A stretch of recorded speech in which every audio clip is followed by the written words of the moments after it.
Portland is spelled.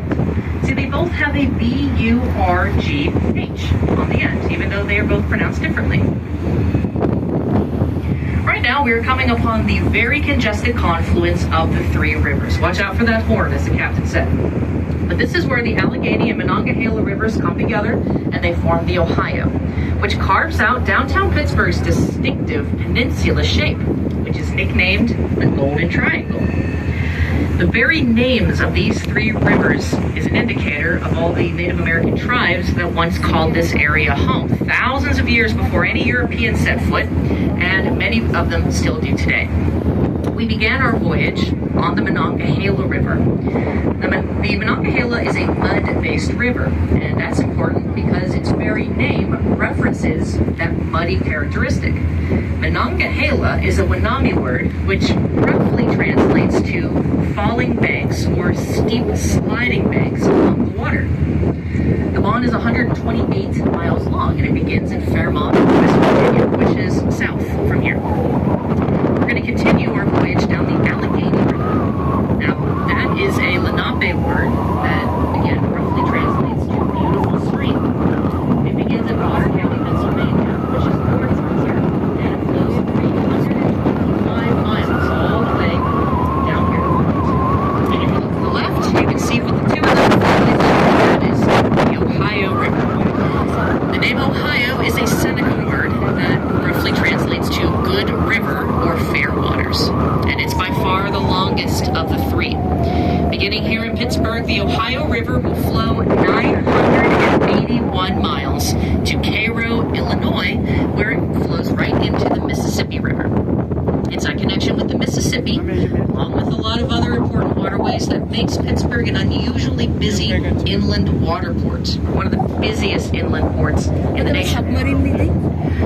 Now, if you look back over to the right, you can still see Point State Park and the gem in that Golden Triangle, which is, of course, that beautiful fountain.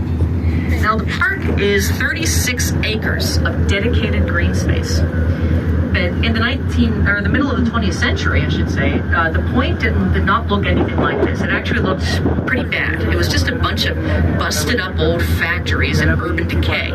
It did not look good. So the state acquired the property, gradually transformed it to a beautiful public park. The park officially opened the same year that the fountain was finished, 1974, which makes the park and the fountain officially 50 years old this year. Now, in a moment, we're going to be going underneath our next bridge. This is the twin sister to the Fort Pitt Bridge. It's the Fort Duquesne Bridge. This bridge has a little bit of infamy behind it, and like its sister, it too once had a nickname. See, in the 1960s, people were calling this the Bridge to Nowhere. That's because by 1963, the construction on this bridge was nearly complete, except for the last 90 feet. See, the city began construction on the bridge before it had actually received the legal right-of-way to finish it. It was not allowed to connect it to the road on the other side yet. So construction had to wait until the city gained the right-of-way to finish it. Turns out, that process took 6 years.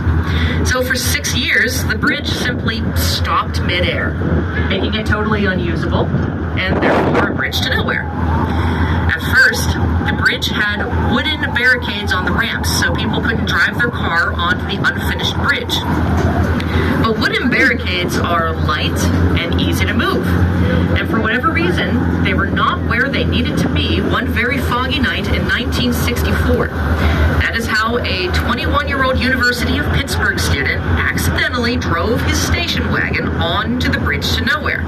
But in the foggy conditions, he didn't know that's where he was until he drove right off it. The car flew right off the unfinished edge, it flipped over, and landed on its roof on the bank on the other side of the river. This could have been a tragedy, but it wasn't. See, not only did the young man survive his frightening fall, he was somehow completely unhurt. The kid was able to get out of the upside-down car and just call himself a cab. And after his accident, the city replaced the wooden barricades with big concrete ones. So he also got an infamous honor of being the only person to ever fly off the bridge to nowhere. The reputation Pardon the interruption, folks. This is going to be one of those loud noises moments we talked about earlier. We